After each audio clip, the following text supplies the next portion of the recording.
CEO East Africa Magazine, the voice of business, leadership, and impact. Hello everybody. Welcome to the show where we talk to leaders of our times, and hopefully we get to learn one or two things from the good, the bad, and the ugly, because they say, you can always learn from either way. And for me, this is an interesting conversation. I'll tell you guys who are out there, and probably Robert doesn't know this. Robert has been good to me a couple of years back, but also he has been bad to me, and I'll tell you how. We'll start with the good side. No, let's start with the bad. That's what the bad is in my other life I do public relations. Yes. So there is a term I coined when I used to be in public relations, the Kabushenga Effect. Oh, goodness. When Kabushenga came, when he became CEO of New Vision, and you changed a lot of things in terms of how people used to do things. You know how journalists used to cover the different stories, what they would do with brands, and for example, we are told during your time you could not take a photo that had a brand, a logo behind, that Kabushenga would charge you. Yes. And for us in PR, that really made our life very, very difficult. And I was telling people one time that, you see, why it made our life difficult at some point, it also increased the bargaining power of the journalists, because they would be like, Kabushenga, we have to negotiate around Kabushenga. So now the cost per story went up, and but of course that's changed. But I think on the positive side,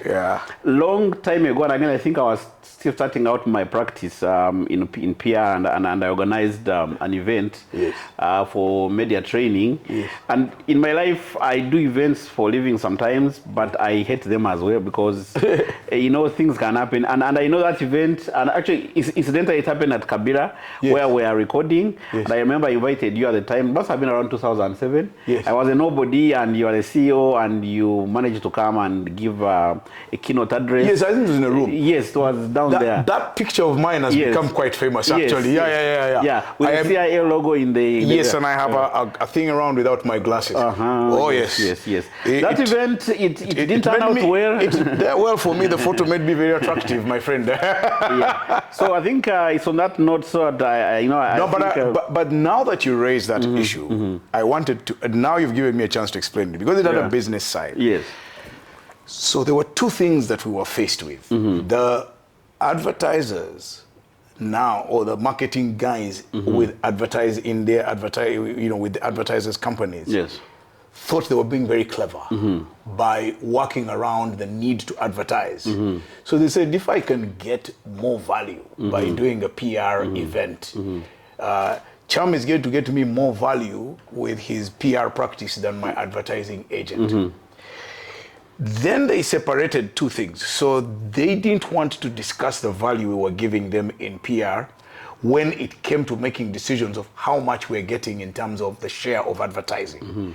So they would say, okay, a full page in New Vision, it's not worth that much because of circulation. I say, okay, so why are you doing a story in New Vision? You remind me of an interesting conversation we had, again, in my PR practice. There was a gentleman called Richard Tusime. Yes. The MD of Red Pepper. Yes. So we had a run-in with one of my clients again, who had some different views about Red Pepper that were not, they were not palatable, and she aired them out openly, and told of some Red Pepper reporter at a press conference. And I think Red Pepper never forgave her, and they never forgot. So one particular day we were looking for, one of those days we were looking for mercy from a media house, because they are going to run a certain story. And when we went there, we went to meet the Red Pepper bishops, as they call themselves. And so we talked. So Richard Tusime he listened very attentively, with holding himself like this. So after we had made a passionate plea, he's like, "But you guys said that nobody reads my paper.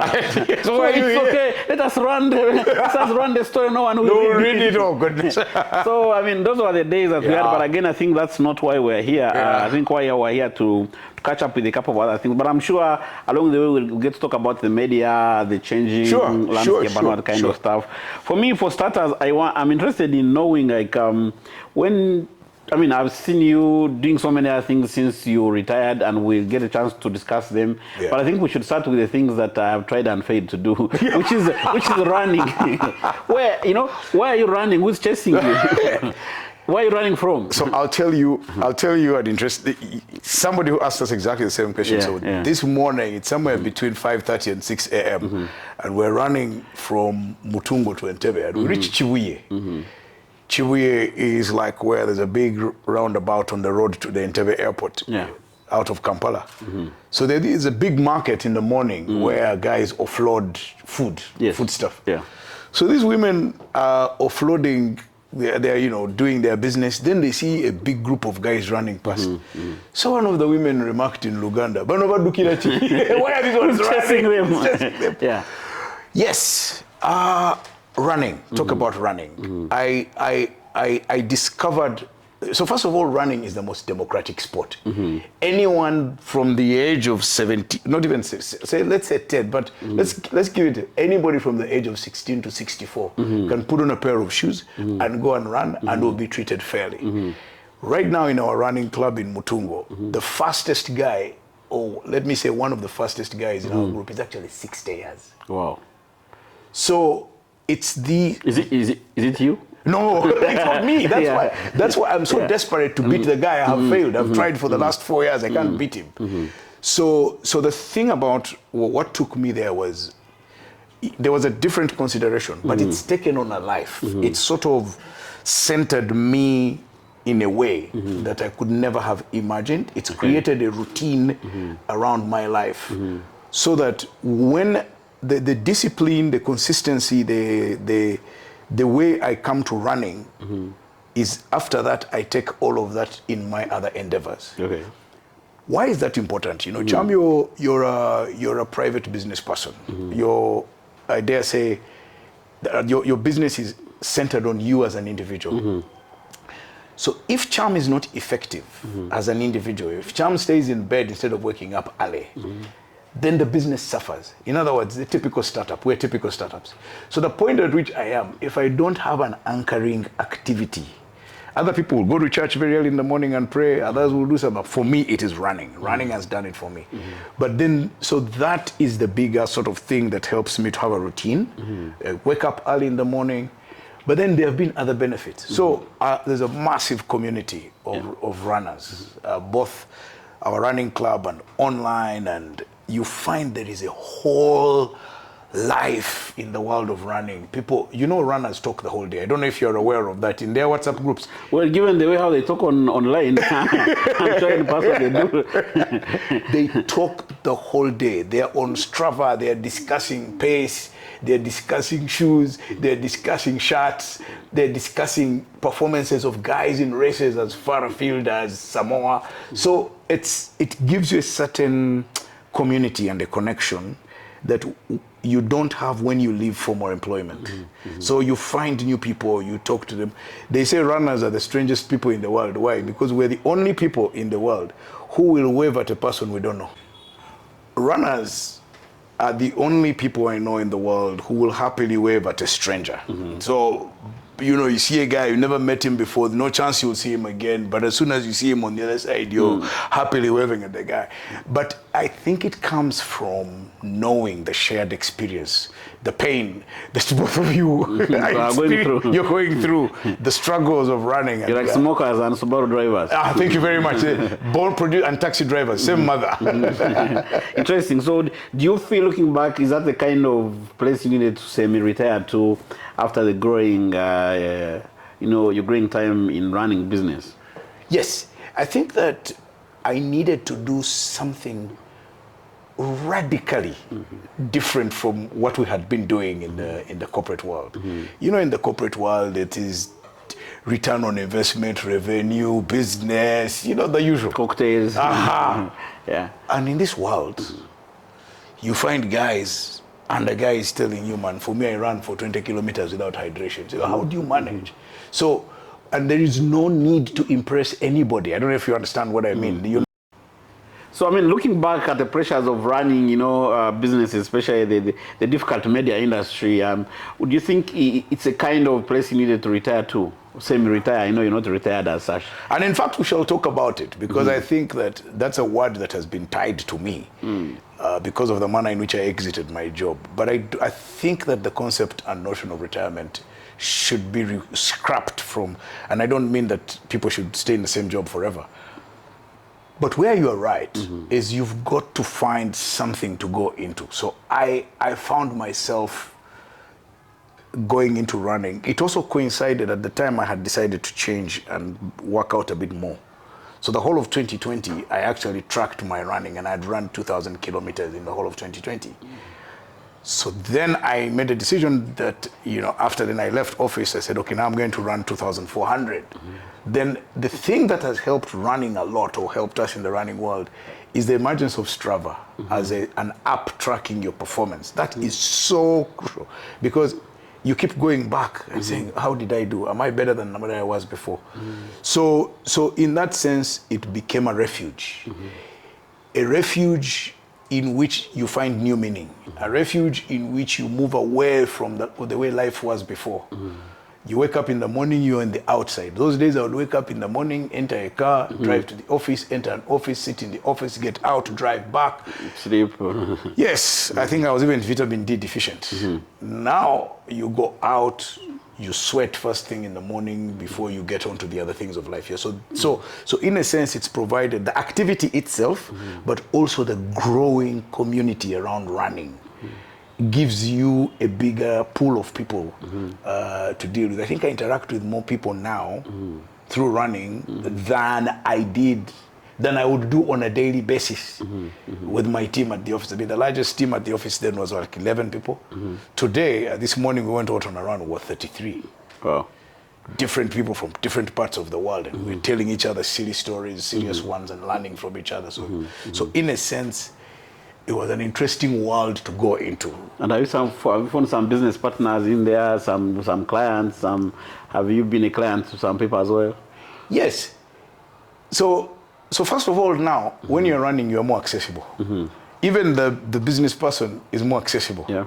So you're able to discuss, and you create a certain connection. So when you go to them to pitch or to do whatever it is that you want to pitch, do business with them, they're more receptive, first because they know you. Yeah. Number two, running actually normalizes you. You become an ordinary person. Guys see you struggling on a particular day, you're breathing hard, or you're being like a he-goat. Exactly. No, a friend of mine said, like a generator running out of fuel. Yeah. So in that sense, people now are willing to deal with you at a human level, especially those of us who had high-profile lives. When you have a high-profile life, people think you're unreachable. But now they're running with you, and you're failing to. They're seeing you struggling. You're failing to cope. So in that sense, it created connection. But the additional thing is what it has helped me to do. I have actually been able to embark on a dream I always had, but now it is going to come to realization. Okay. I think you're talking about the Independence Marathon? Exactly. Okay, let's talk about the Independence. So now I'm dressed. Yes. Now that you bring it, there is Independence, there is Marathon, and there's a lot of nice things you said about running. You tell us about this marathon. So let me explain, Chairman. You see, running is a huge industry.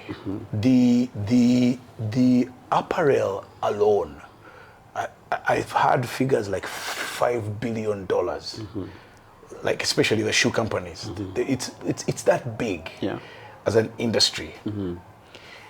So, having been to a few marathons, and we can talk about them outside of Uganda, I can now understand what we've been missing out on. So, one of the things that I always dreamt about was to have a proper marathon in Kampala. Okay. And when I say proper marathon, I'll explain what I mean. Which is to be distinguished from a run. So now when you start to participate in these things, you see. Now, when you establish that it is a marathon, when people see how you handle it, how you manage it, then they start to come and want to be part of whatever it is you're putting together. So we are the only the original East Africa. We are the only capital city in the original East Africa that doesn't have a marathon. Kigali has one, Nairobi has many, Tanzania has one in Kilimanjaro. Juba? They're always running. For different reasons. Exactly. So you're going to ask me, Charming, and say, what is a marathon? So a marathon is managed in a particular manner. It has to have a 42.2 kilometer distance. Actually, it's a very strange distance. It is actually 42.195. What's the story around that? I don't know the decimals. We round off to 42.2. You must have a half marathon and you must have a 10K. Once you have those three built into your run, then you have a marathon. Then there are other things you must have in place. Now, we've always had those things, but there was one we couldn't do in Kampala. And the problem is just a simple challenge of geography. For you to have a marathon, which then the World Athletics Federation or whoever, those guys who can then endorse it and say, yes, that's a good event and put you on their calendar and get people to come, safety of the runners is paramount. So you must close the roads on which people are going to run. You can't have a guy flying, he's an international elite or whatever it is, he's running down and there's a border guy whizzing past him. Even on the wrong lane, the wrong side of the road. The wrong side of the road. Taxi guy comes from nowhere and crosses. Those things don't work. So the problem with Kampala is because of its geography. Kampala is notoriously difficult to close down. You can never shut down Kampala. If you think every suburb in Kampala is an independent city. So if you think about to find 42 kilometers in Kampala, if you start in Kololo, you have to go to Rubaga, you have to go through Nakasero, you've got to go through Nsambia, Muyenga, Naguru. Now imagine how far afield that is. So we always wanted a route which we could agree with government to manage with minimum inconvenience to the public, the commuters who are going about their business. They are not runners, they don't care about you guys. So we've had an interesting discussion, and so far we are about to conclude a new route, the Northern Bypass. Because you can manage it and manage the runners safely. It brings a second advantage. The second advantage is that you can make use of Mandela National Stadium. So the coincidence was that Mandela National Stadium, they've done a lot of improvements, they've done a lot of changes, and now they want to look beyond the occasional football game that goes there. They want to attract... And the night prayers. Exactly. So they now want to attract... In fact, I doubt that night prayers will go back, actually, because they want it to run as a sports facility. So when we discussed with them, they said, we're keen on you starting here at the marathon. So that combination and that route is then what we have been able to sell to our partners who saw the future. And they said, okay, we're going to come with you.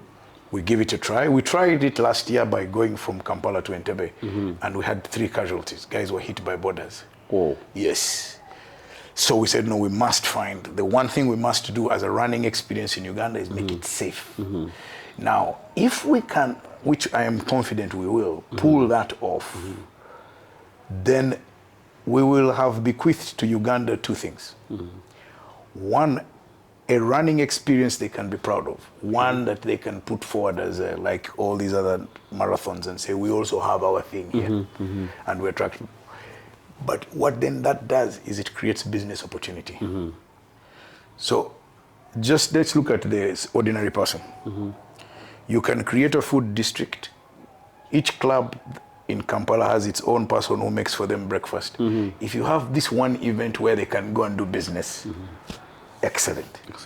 For the big corporates, the visibility, the association, bringing all of these people together. And Kampala is a one-stop center. Everybody just flies in, runs, goes back home. So that's really what we're looking at. Yeah. Okay. So, but you see, you're asking me, again, you see, when you try to do something like that, it involves a lot of work, ideas, meeting people, putting together a team, meeting, doing this, thinking about things. Cham, I think I am busier now than than you have ever been. The other day I was praying, can I have 38 hours in a day? Because the stuff was just like, we've got to go here, we've got to do this. Just an example, the cause for which we are running alone, just that cause is a full-time job. Yeah. Maternal mortality. Yeah. Being able to get people in front of cameras to talk about the cause is full-time work. Then you have to worry about the logistics. Then you have to worry about the media. rain. Then the rain. Then, oh man. So what dates are we looking at? October 4th. Okay. Yes. So you have enough time, Cham, to train. Don't. Do you have a section for workers? Yes. Oh, yes. Okay. And I mean, you talked something about advertisers and and the brands and opportunities for other people. Yeah. Do you have some in terms of what are the addressable numbers? Like I mean, they are the runners, then those people immediately around them, and the media traffic and all that. Have you worked out what are some of the numbers in terms? Because I mean, we advertisers talking of eyeballs, and what is the addressable audience? I think the addressable audience is in its millions. Ask me why. Because it's a novel event.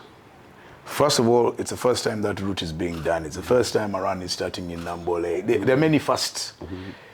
Because of those firsts, and then the association, we were very intent, the association with independence. All of you Ugandans are very proud of your country. We may disagree politically, we may hold differing, even abuse each other. But the one thing we're all proud of is our national heritage. Yeah. And I don't know if you've been following, but it shows you from this debate of dual citizenship. When it came to the crunch, people have abandoned their foreign citizenships. So they prefer to come back to Uganda. So whether it is, especially, like our children, they're different generation, very cosmopolitan. But I can tell you today already, like my children, they're already talking to their friends and inviting them to come for AFCON. Imagine AFCON. Yeah. Because it's being hosted by Uganda. Uganda will be playing. Last year during Chan, my children kept asking, Daddy, go and get us the T-shirt of Uganda. I was like, but so that love for the country is there. The question is, how many opportunities do we create for people to express their, I don't even want to call it nationalism. They're not even patriotism. It's deeper than that. It's celebration of themselves as Ugandans. So yes, there will be national events, government events where people will celebrate independence. That's good enough and it serves its purpose. But I think it's time to give Ugandans an outlet or an opportunity to say, come and celebrate your independence, your Ugandanness. And that's what we want to do with this run. And there's a cause to it as well. Exactly. And you all collect together as a community. Yeah, we worked for independence. Whether it meant anything, it gives you a certain emotion. So that's what we also, this event is also part of creating an opportunity like that. Okay. And I saw the other day you were announcing with Stanbic. So yes. So the with? Immediate partners are Stanbic, Old Mutual, TMR, International Hospital. Our hydration partners are Nivana, and then of course Mandela National Stadium, the venue. Those partners are very interesting because they are keen on the issue of wellness, which we have been discussing. For Stanbic, they are particularly keen on the maternal mortality. Yeah, they've been big on that. Yes. So is, and I'm saying this to embarrass her, but is the wife of the proprietor of TMR. She works with him, she's his CFO, but she's so passionate about this maternal mortality issue, and they want a lot of advocacy and awareness to be created. Old Mutual as well has a wellness program which encompasses everything. You're financially well, you're medically well, all those things. So they're also part of that maternal mortality. So there's a whole wellness thing around the sponsors. Both your money and your physical health must be wealthy. So we have those. There's still a couple of others where we haven't concluded, but we need to get them in order to sort of finance the the event. Okay. Yeah. And for those who are yet to come on board, either as as partners or as runners, what would they be missing if they didn't come for this event? First of all, you've got the first mover advantage that you miss. And once that train has left, you either come in at a high cost or you're playing catch up with those who have taken a chance on us. Secondly is the fact that the route itself offers incredible publicity real estate. I mean, you cannot beat that route in terms of just the amount of visibility that you can create. I don't know, Cham, when the last time was you did a run or at least paid attention when you're driving past the Northern Bypass. The community that has built up around the Northern Bypass is so dynamic. The eyeballs that you're talking about, the financial valuation of the eyeballs at Kalerwe. Let's just talk about Kalerwe alone. We haven't gone to these other people who are selling fruits after Bwaise. We're talking just Kalerwe. We haven't talked about Chisasi. We haven't talked about Nambole Chireka itself. So there is a lot of opportunity for the area community to engage. But then also the people who will come to run. You create a certain connection and attraction to them that you can then leverage. So that's really where to be a part of this, to contribute to wellness, but also to give, as part of the build-up to independence celebrations, to help Ugandans remind themselves of who you are. Wrap yourselves in the flag. I mean, if you ever go to, during independence season, if you ever go to have a meal at any of the CJ restaurants, it's draped in flags. Yeah. So if we can pick that up, I think it will promote. So you have an event like this and then you will have a lot of engagement. Okay. And me going back to running generally as an extreme sport, have you found some kind of resemblance, if I could say, between leadership, and are there some deep lessons that you think if you went into running that can help reinforce your leadership skills? Are there some similarities that you found? Where do I start? Where do I fit? The thing about running, which for me, I have experienced and I use it particularly for my children. But it is very instructive in terms of the leadership traits. I am yet to find, and maybe I haven't looked hard enough, but what running does is it helps you to build character. You have a very, you have a very solid character. Why? Number one, if you run every day, and I mean every day, you wake up, rain or sunshine, you jump out of your bed, you put on your shoes, you go and run.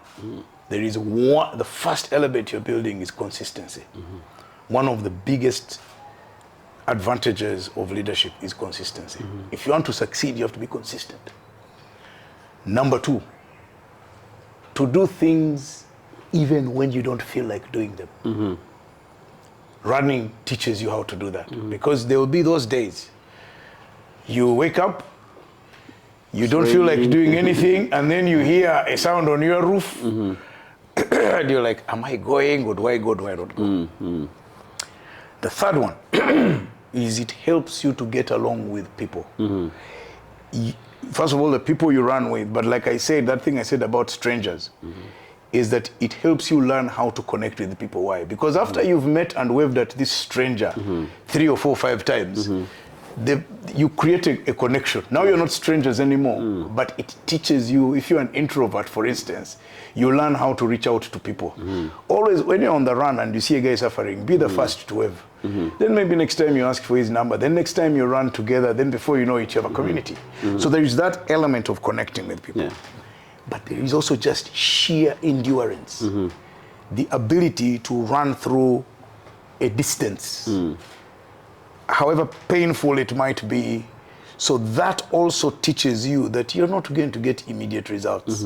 You're not going to come on day one For the younger generation, we call it the music video phenomenon, where in a music video is on average 3 to 5 minutes. At the beginning of the video, you're very poor, and at the end of the video, you're very wealthy, driving a very fancy car. Or you start vibing your girl, and at the end, you are married with children. Exactly. So I mean, it's very unrealistic. Yeah. So you see that it will take you months to get to a certain level of ability to run. You know, so all those lessons, you know, they come together. You learn patience, you learn consistency, you learn endurance, you learn connection with people. You also learn about yourself. Why? It's important. Self-awareness is a very important aspect of existence, but also in leadership. You can't be a leader who doesn't know yourself, because if you don't know yourself, you'll make very basic mistakes. So running helps you immediately to tell you that, okay, you may think you're a big deal, but actually, you know, you can't last more than, you know, 10 kilometers. Exactly. Yeah. So those aspects, I think, create the package that you need for leadership. And that's why you see that a lot of the really successful leaders also tend to be either very avid runners or do a lot of endurance sport or ultra sports. It's not, I don't think that they were leaders and then took on the sport. I think they were doing these things that helped them in their leadership journey. Okay. Yeah. Okay. And speaking of character and knowing yourself and endurance, there's one thing I like about your character. You don't take prisoners, especially online. You know, there's all sorts of people who take advantage of the fact that they're sometimes anonymous to try and push back. So you in fact, one time I likened you to Evelyn and Anite, specifically in that time of the way you come is how I handle you. Yes. You come respectfully, we are good. Yes. You come at me with fire, we fight with fire. and for me, and I don't know whether that has got to do with what you've learned in life, or you being a Muchiga, or both of them. But you know, I'm sure in some cases it has done you good, in some other cases it has done you bad. Would you like to share some experiences? I think a cost-benefit analysis. Yes. So there was one clapback I had. You know, some random guy. Obviously, he's probably sitting with a phone, has never done very much with his life, and he's busy questioning my record at my previous work record. So I told him, look, man, you're not even CEO of your own toilet. So what the hell are you? And I just... Then it blew up. It went so viral. It went so viral. My family called a meeting. The smaller family. Yeah, the smaller. Yeah. They said, Dad, okay, we get it, but you know, you're a bit too much. And those are the people that matter to me. So I explained to them that, you see, when you live publicly, you must also draw boundaries. There are certain places where certain people must never cross. So people shouldn't. So people should not create a narrative around you. Yeah. Why? Who are they? What do they even know about you for them to shape your narrative? You must never allow that. Ever. You must be in charge of your narrative. You know, even in those clapbacks, the people say, but is that Robert? Who has his phone? Yeah, then you're like, no, I am the one. I am the one. Yeah. I have had offers, Cham, from people offering to come and help manage my social media handles. And I tell them, no, it's wrong, because there is a way I would like the world to perceive me. And there's a way, a style I used to write. You can't write the way I write. So it's better for me to just do it. So what I would say to that, and I would say to everybody, and especially, Cham, I'm so passionate about this, and especially the young people, if there are things you must learn from us, have boundaries. Like I can tell you one boundary. That one, even physically, we will fight. There are no-go areas. My daughter, my wife, my mother, and in that line, my grandmother. Those people are not part of public debate, leave them alone. But if you insult them, if you try to pull them into the debate, then we're going south. So, equally, there is there is a phrase which guys like using online. They borrowed it from the language of Western Uganda. But when they are replying to someone, they say, "Is this your mother?" Yes. Oguninyoko. No, that's not correct. I have never used. There are two things I have never done. I've never used any phrase or anything. I think I last used it many years ago, and then I realized, you don't draw in. If we are fighting, let's leave our mothers, our wives, our daughters out of this. They didn't. Being part of your life didn't. So that's one. Yeah. The second one, because there is a history of mental health in our family, I do not share jokes or I do not refer to people in terms of, or in a derogatory manner in terms of mental health. Yeah. Because it's a very serious matter. So other than that, everything is game. So as you said, if you come and you want to, I'll give you war. Yeah. Because some people assume that he can't say anything. No. I must give you, because the language I have, the anger I also have. Yes. Yeah. And I have an acidic language just like you have. You're not the only, you don't have a monopoly. So we can exchange. But if you want civility, I am also very polite. I can be polite. Why? Because you should never allow people to define who you are, and you should never allow people to intrude into areas you don't want them to come. Yeah. So who has the duty to defend those areas? It's you. It's you. Otherwise, people will walk all over you, including a guy sitting in a room, is jobless, has never done anything with his life, he's nursing a hangover, and he just has a keyboard, doesn't know what to do with it, and starts firing off statements. Yeah. So that's really where that comes from. And it's not that, it's just that you say, I am Kyamutetera, I run CEO, it's my business, this is how I want to be perceived. Then a guy who doesn't have a potato stand is coming to lecture you on how you on financial management because you have made a statement on how to do business. Because in real life, if we're in a bar, I would have punched you. But since I can't access you, I must give it to you so thoroughly that you never return. Yeah. Yes. And there's a leader I was hosting, I think an hour ago before you came, and he was talking about that which you're saying, being able to draw lines and boundaries and standing up for yourself, especially in relation to the boy child. Yes. That as a man, as a leader, you need to be able to stand up for yourself. And there seems to be a growing conversation around, and I even see women complaining on X and other social media platforms of men who want to be followed, but they don't want to provide the leadership. And I don't know how you see this as a parent, but also as a person who is out there. Do you think this whole thing of being online and people thinking that we are all equal, people being able not to draw boundaries, fearing bullies and all that, do you think there's a way how it's affecting the mental health, especially of boys? First, this issue of boys, young men, is the fault of our generation, particularly my generation, and maybe a little older. We failed them because we abdicated our parenting role. When we became of age and started to have families, that was when there was a bit of stability in Uganda, and a bit of prosperity was emerging. So as men, we outsourced the responsibility of looking after, of raising our boys. We outsourced it to drivers, to houseboys, house girls, television, phones. So, why? Because Kabushenga was too busy doing important matters of government. So he goes home at 2 a.m. every day. Or he's a big man, it's more important to be in a Kampala club. Or it's on Saturday, it's better to go and be with the men watching Arsenal.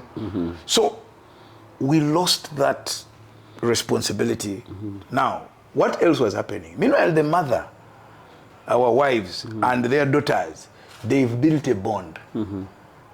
We also had a cultural problem that you don't disturb the man's sons. But they took time to raise their girls. So these girls, it's not just the women empowerment movement, it's also just how the mothers were always present in the house, took responsibility for their daughters, and made sure that the daughters were well raised. So there was that serious social problem. It's not a social media issue. It started then. Now we're reaping what we sowed. That's why you have a lot of addiction from young men. I think the percentage is probably higher in young men than in young women. So the only time we connected with our young people is when you think the man is being errant. You beat the crap out of him. Why? First of all, you don't know the guy. Very many men in this town, many men in this town don't know their sons. Their sons don't know them. In fact, I'm particularly proud of you, Cham, that your sons are here. They're part of this business and they're working with you. They see. You see, boys are very proud of their fathers. We are proud of our fathers, and we want to see our fathers in the best possible light. So for them to have the opportunity to work with you, it's not just about money. In fact, if I were, I wouldn't pay them. But anyway, it's all right. But they gain. They see you at work. They see you in action. They see you dealing with people. They learn. And that gives them the foundation. What is that in computer language? The default mechanism. Where you go back, if you to go back to factory settings, they will go back to the factory settings that you have shown them. And the argument I make with my own children, especially my boys, I tell them there is a perception, there is a reputation about being a Kabushenga. So the reason you carry the name is because we have certain values, we have the way we conduct ourselves, the things we do in society, but most importantly, there are things we will not do in society. So follow those rules. How will you see them? You see me in action. When I go to the farm to work, you know the farm is, you know the importance of hard work in life. I'm not lounging around and you just see consumption. No, you see hard work. You see suffering, you see pain, you understand that that's the path to the outcome in the end. So we've failed them in that sense. But I guess it's a long answer to a question you've raised, and I had opportunity to address it about 2 or 3 weeks ago. I think that there is one thing the men now we need to send this signal to the younger people.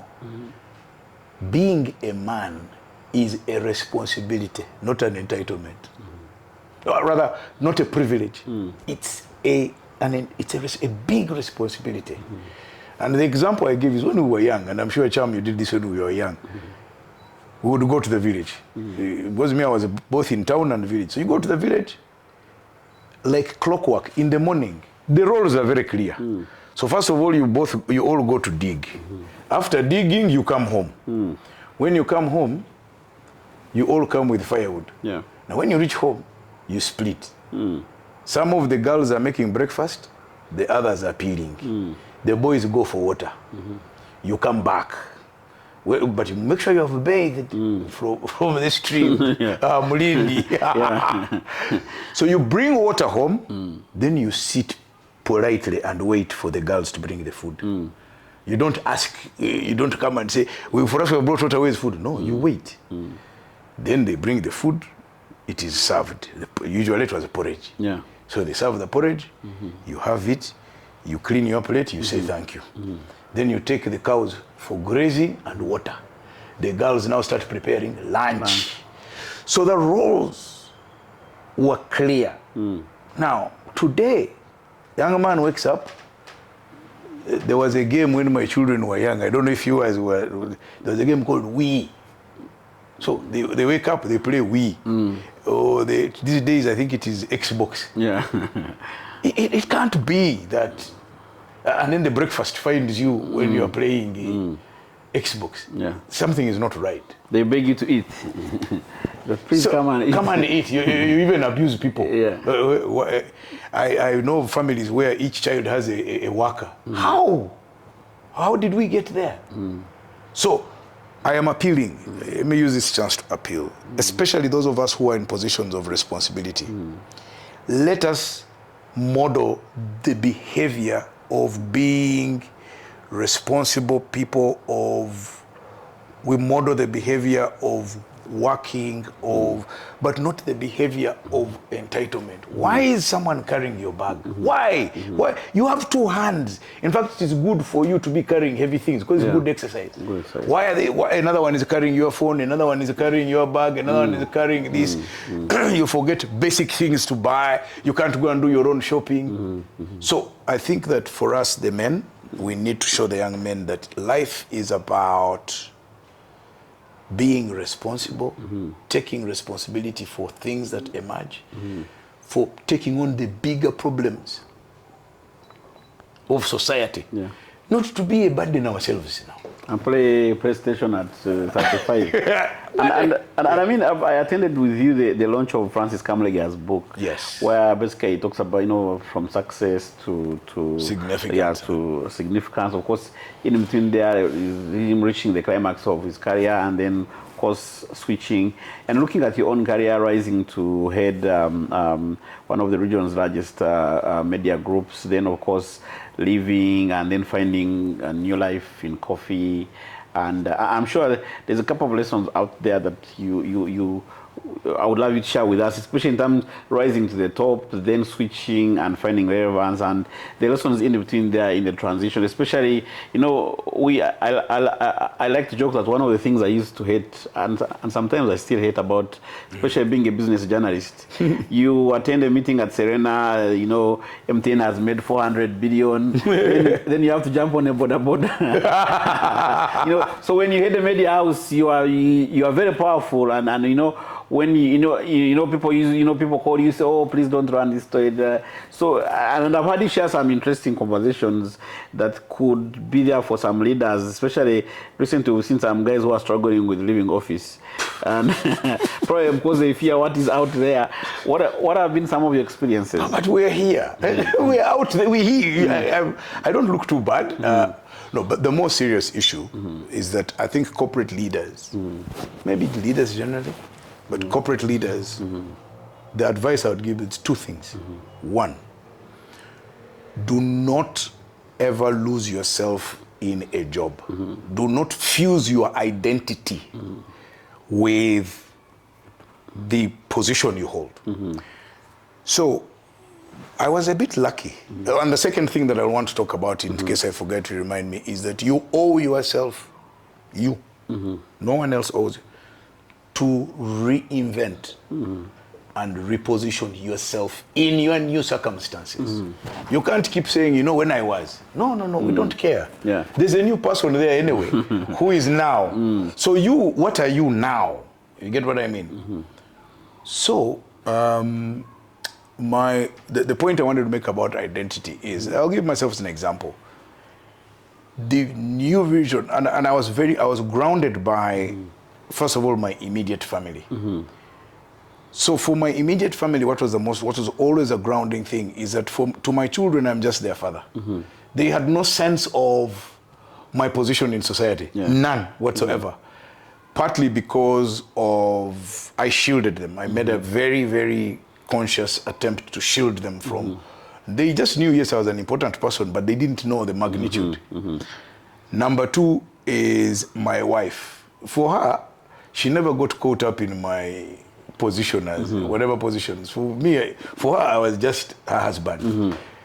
And she will tell you, by the way, hey, we're about to have supper, come home. Now, you can't start saying I am fixing the factory or I've gone to the president. No, as a husband and a father, you should be at the dining table at 7 p.m. Yeah. So those people ground you. Why is that important, Cham? So for me, when I was in the position I was in, I never forgot where I came from.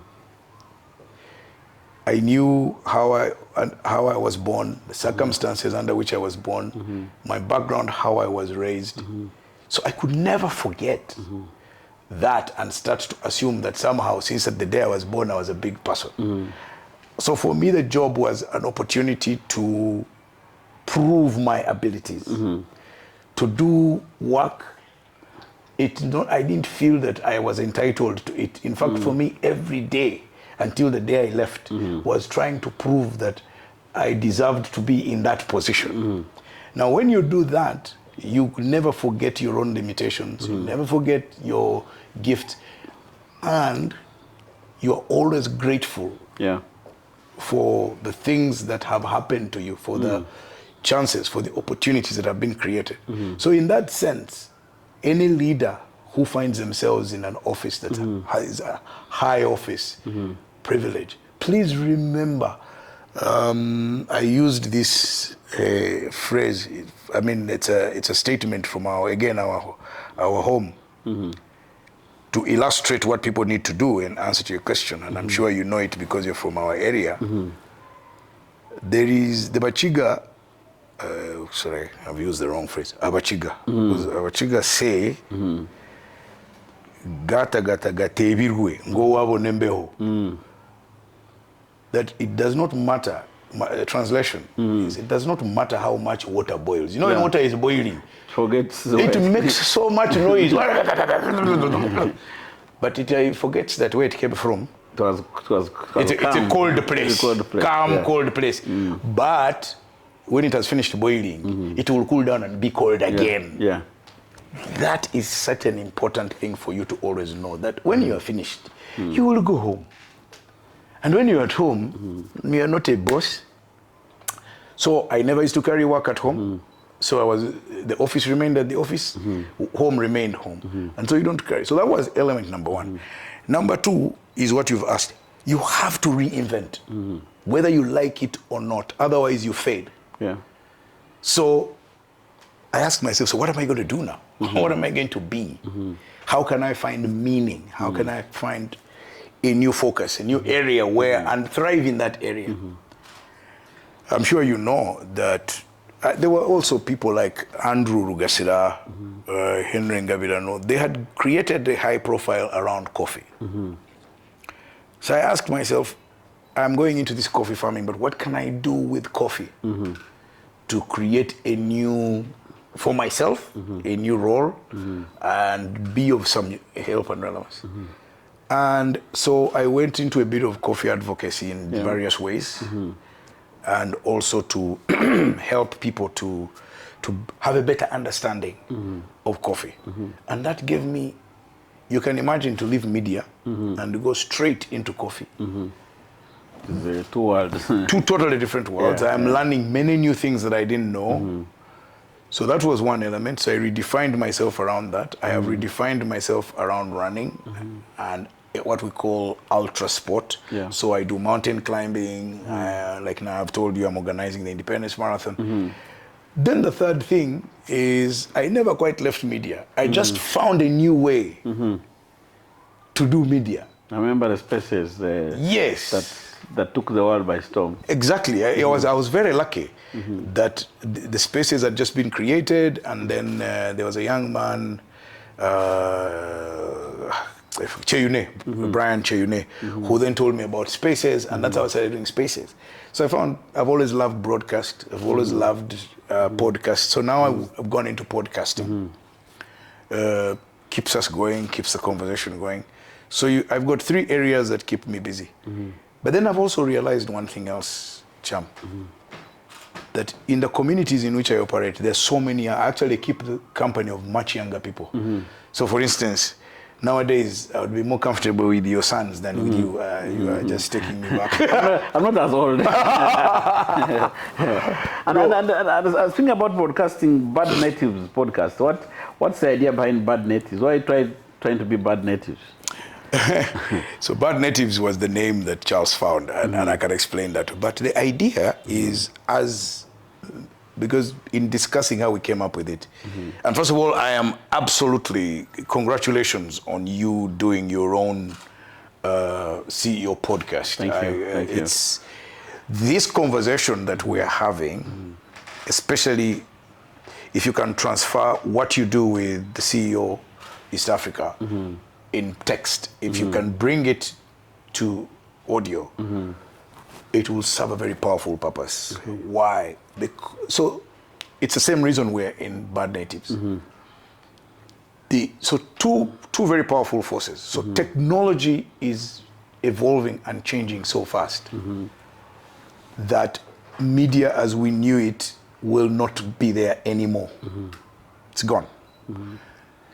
So when this new media landscape finally settles down, will you have been there and able to run with the notion? Or were you waiting and then the thing is established and you find the train left you? So I would like to bet you that when this whole podcasting tech world finally settles in this part of the world, the CEO East Africa conversation will be the leading conversation on business, African business, and you will be the go-to place. You will have your library, you will have your content, you can evolve and be a player in that space. I take the blessings. Yes, I am giving it to you. Now, and so that also explains why Bad Native. So when I was having my discussions with Charles, pushing him, say, let's do this, we were saying we have an opportunity for Africa to have a platform where Africans discuss African matters, African current affairs.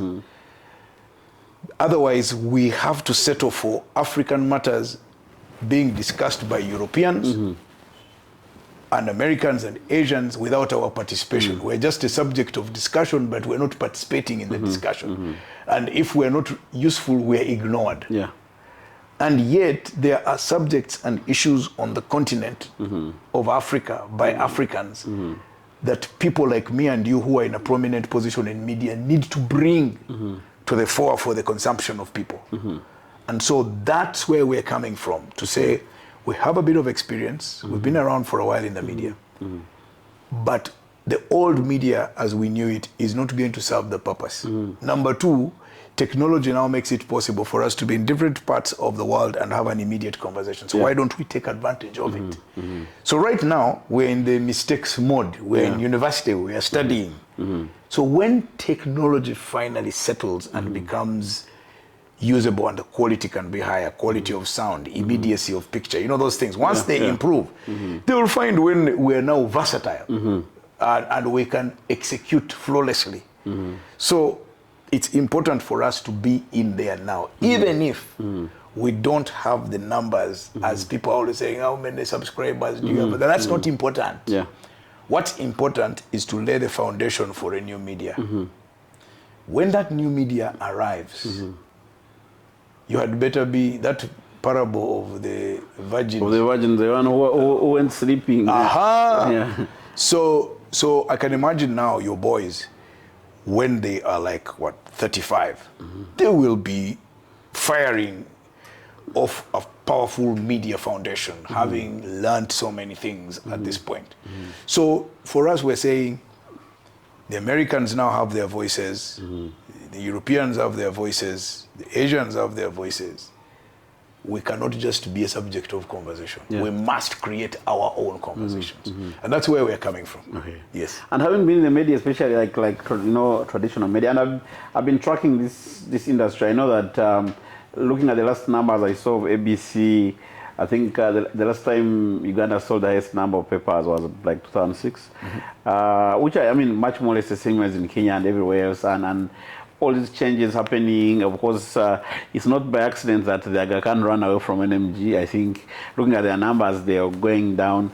And I mean, I also speaking on behalf of government, which is heavily invested in Vision Group, and for any other investor out there seeking to put money in the media industry, or even for the kids who are thinking of going to the university to study mass comm or journalism or whatever, what's your take of where do you see the media industry heading, and what should we be doing now, and where is the money going to be? If I had $1 million, I would give it to Kyamutetera. I agree with you. I do not object at all. Why? So you have an audience of, on LinkedIn, you've got about 160, 170,000 people. So what they rebased recently, we are 120,000. 120? Yeah. 1,000. You probably have a certain audience on X, you have a certain audience on wherever you are.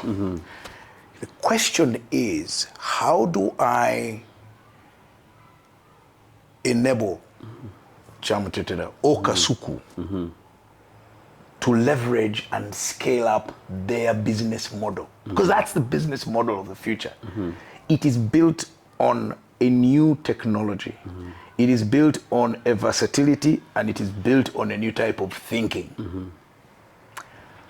So let me give you an illustration. I'm going out to say this, but my own reading is, what do I think killed Red Pepper? Let me challenge you. What do you think killed them? I think Red Pepper was a combination of bad journalism and government. No. No. I have thought about that issue. It wasn't that. It was Facebook. Yes. Yeah, actually, yeah, because like Facebook, it took their style of journalism. And it was instant. It was high quality in terms of visuals. So if your journalism is based on events over the weekend and telling us what happened at this event, and that runs you up to Wednesday, Facebook, that same Friday night, with capacity to give you photos and images, and you don't need to say very much. Then what else did Facebook do? That what technology has done is it's enabled those who are creative and innovative in the media space to emerge and be able to reposition their media. So again, you will excuse me for using you as an example. What you've been able to do is to reposition not just business journalism, but public relations, not in the old frame, but in being able to offer people the opportunity to frame their own narratives. Because that's what people want. Yeah. Today, marketing is more effective as storytelling. So what you are doing is giving people the opportunity to tell their story the way they would like to tell it, in ways in which legacy media and advertising could not do. So I see very creative people thriving in what we understand to be the old media space and being enabled by technology. I see people with money willing to pay for the services of storytellers in ways which could have been embarrassing before, or which were frowned upon before, but are now largely acceptable. So two things need to happen. One is we need to revisit our notion of what media is based on the realities of today. Google started as a research company. Today it's a massive media house. So is X and all of these things. So the question is, for instance, Kasuku, is he a quintessential journalist? Maybe yes, maybe no. But he is engaging on a media platform with an audience. You can't deny that. Call him what you may, he has his audience. Yeah. So I think we should study those and see how can those become lessons. And then the next question is, how do you turn that into money? When you don't own the platform is owned by an American company, do they dictate the terms? You know, all of those things become important. What do I think? I think that the winners are going to be people who can see opportunity, are willing to innovate and be creative outside of the boundaries. People who are used to just playing by the rules and following those rules. So if you're playing by the rules of journalism and trying to be, you don't have a future. And if you're innovative in the world of media and creative ways, I mean, when we first discussed, it's been many years, but when we first discussed the concept of Bukede TV, there were people in our newsroom who were laughing at us. And they thought we had lost our minds. Yes. So, but there were guys in the fringes of Kampala doing translated movies in wooden shacks. So we need to go back, Cham, and look at who is doing what on the media platforms, not imitations. I'm talking about real work, innovating products around storytelling, around audience engagement, and delivering acceptable outcomes. Not clickbaiting, not this farming as they call it. No, we're talking about even if a guy has 1,000 people, but is able to convince them in his society, or so that's where I would put my money. Okay. So where would I put my money? I would put my money in enabling something like this. You see, like for us, we don't have this. For our bad natives, ours is purely 100% dependent on a software. So, in other words, what are the investments that setups like this need? Whether it's yours, whether it's Canary and Sheila Tsime's thing, or what. Should we have a centralized, massive studio where people can rent time rather than invest in equipment? Should we give training opportunity to people who are trying? So there are many ways we should now approach this, if only for one reason. That the young people like your sons who are being trained in this are not going to do things the way we did them. Me and you, we have an emotional attachment to newspapers. My children have never read newspapers. It's probably that the newspapers fed them at one point. That's how they paid fees. So we need to accept the changes. We need to. I think also one thing we need to break with is the teachers of journalism. The teachers of journalism are caught up in an old mode. I don't know why either you or Kasuku or Bad Black or whoever, why aren't you teaching in Makerere? It requires as guest professors. Exactly.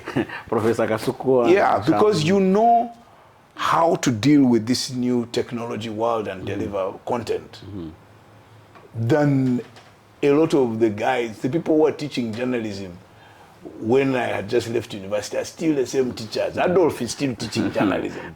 Peter Mwesige is still teaching journalism. What are they doing?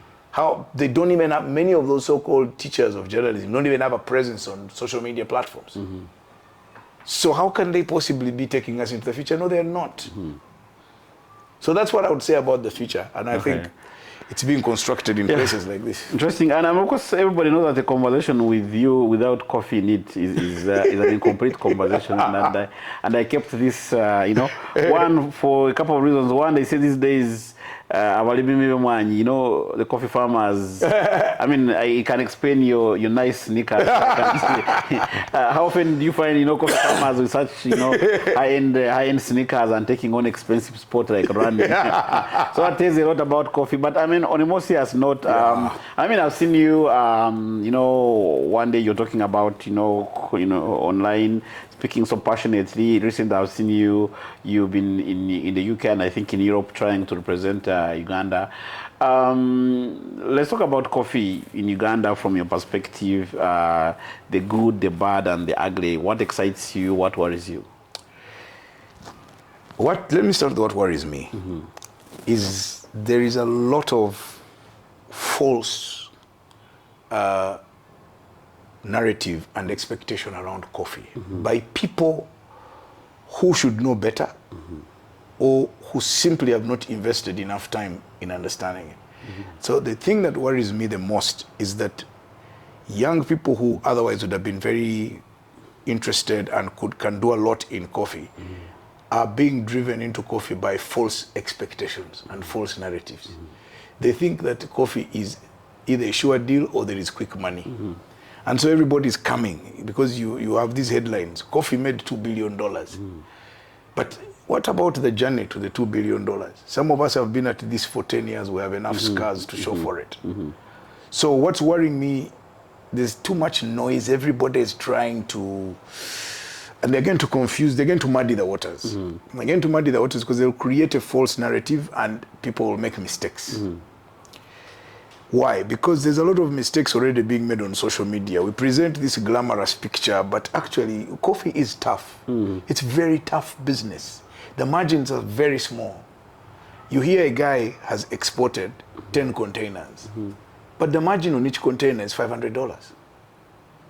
So if you're a trader, but I think what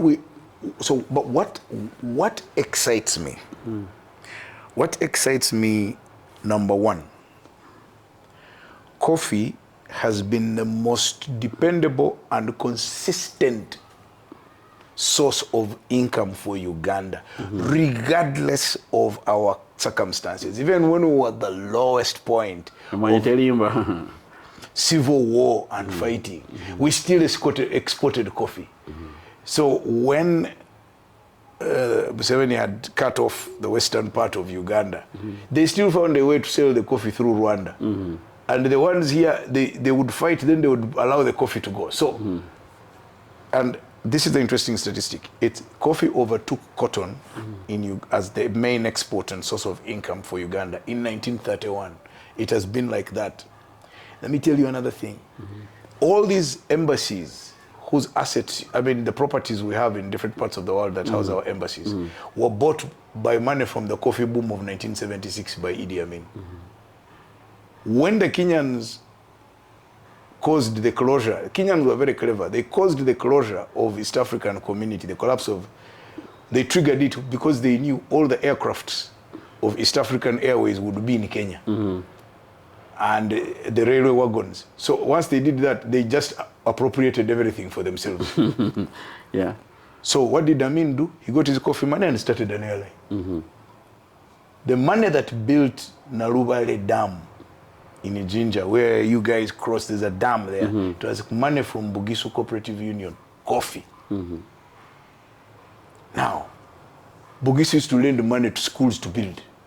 One of the most powerful associations from Western Uganda, Banyankole Kwetelan. So, as Ugandans, we need to recognize where's our money coming from and how do we deal with those as national treasures. We are now jumping on gold, but whose gold is it? I mean, I was shocked it comes from as far as Ghana. So, the money, so then the second thing, Cham, that excites me, coffee is responsible for the livelihood of 12 million people in Uganda. 12 million. It is the largest employer. So, but it also offers an interesting future of employment for many people. What do I mean? I'm not saying these young people go off to go and grow coffee. No. So, one of the most powerful marketing tools for us who produce coffee is to be able to tell the story of our farms through visuals. So if I can employ your sons to come and do videos about my farm, I will make money and I will pay them. So we can build an ecosystem around coffee, whether it is marketing, finance, packaging. I put out a vote on my social media handles for people to help me choose a packaging for my coffee that I want to do. I was blown away by the response. Everybody had an opinion and explained it, why why they chose one color and not the other. So with coffee, we control everything from Uganda. The production, the quality, we can deal with it in Uganda. Now that 2 billion can become 4 billion and many people can benefit if we construct it properly. And I mean, in line with that, I mean, I thought the Nelson's coffee city is trying to do that. No, they can't do it because their approach is flawed. They have no strategy. What we need is to sit with coffee players and devise a strategy. Right now there's a strategy, but it's around production. The production of 20 million bags and in 2030. Now that's a production strategy. What you need is a business model. What the country needs is a business model around coffee. What should be our business model? If we're going to export green beans, which is the main business, how can we make more money out of the green beans? Instead, what is the kind of conversation we're having? That we should ban the export of green beans. Now, how does that solve? How does that put more money in your pocket? It doesn't. The coffee buyers will go to other parts of the world and buy coffee. They don't need you. You may think that because you export 8 million bags, you're a big deal. No, you're not. Brazil does almost 20 million bags. The world will find a solution. You, on the other hand, will remain here holding your bags. So what you need to say is, as long as I am in the export market, how do I get more money for the exports I am making? What other things can I do to enhance earnings? Which other sectors? I can tell you, you need trade consultants, you need logistics, you need finance guys, you need agronomists, you need marketing people, you need, so you can create jobs around the coffee ecosystem. You know, in FMCGs, there's what they do, the point of sale activations and whatever. Because, I mean, you've been to supermarkets where you find you're about to buy maybe a Mkwano product and somebody says, no, look here, maybe Omo, we have this promotion. And somehow, do you feel Uganda is doing enough at the point of consumption? No, and in fact, this is the only coffee producing country that doesn't have a coffee institute.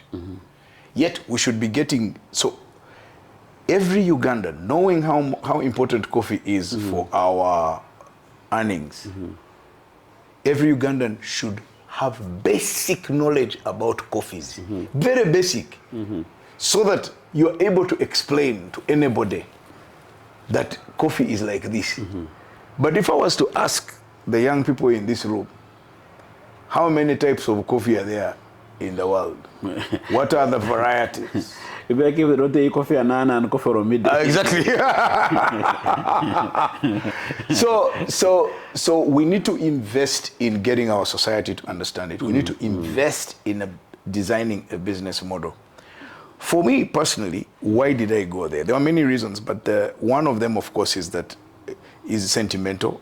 I was building on a family tradition. My grandfathers, both of them, started coffee in 1954. So it made sense for me to say, okay, let me continue family tradition. But the thing about coffee, you know, in the first lockdown, the only private business people who got, the first ones who got stickers to be allowed to move were coffee exporters. Yes. Not manufacturers, it was coffee exporters. So, but coffee is here.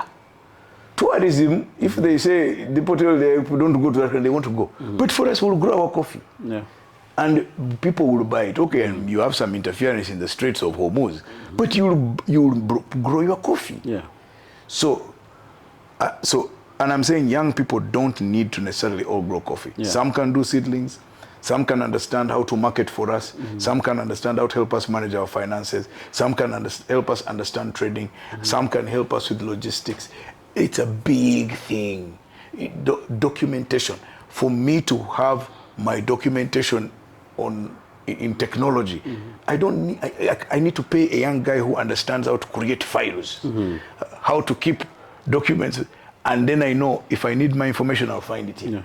But we don't have that deliberate approach. We're jumping up and down that we're going to roast coffee, then you don't roast it, then you just wasting time. Freeze, dry it, and you can it. And by the way, what people are not telling you is that is very low-grade coffee.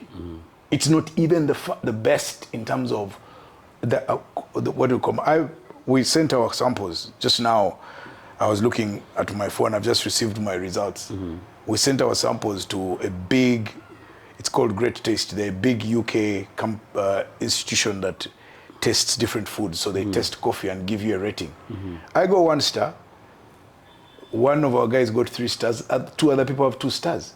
Now, when consumers see that in the UK, they're going to ask you, how can we access this coffee? So now what I want to discuss with a friend of mine is if we can combine a container, send it to a roaster in the UK, and that roaster can do fulfillment for us. So they will do the packaging, it will look Ugandan coffee, everything, all the details are ours. It's just done in the UK.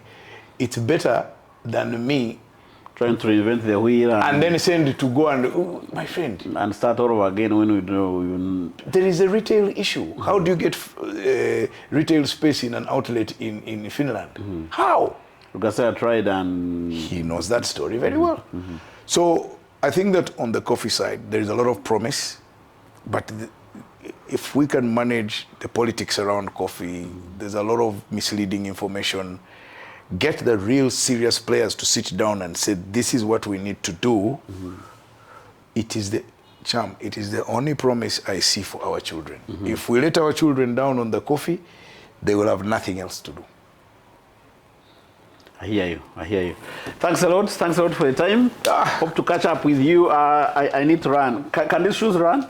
No, those are lifestyle shoes. Okay. No. I'll find others.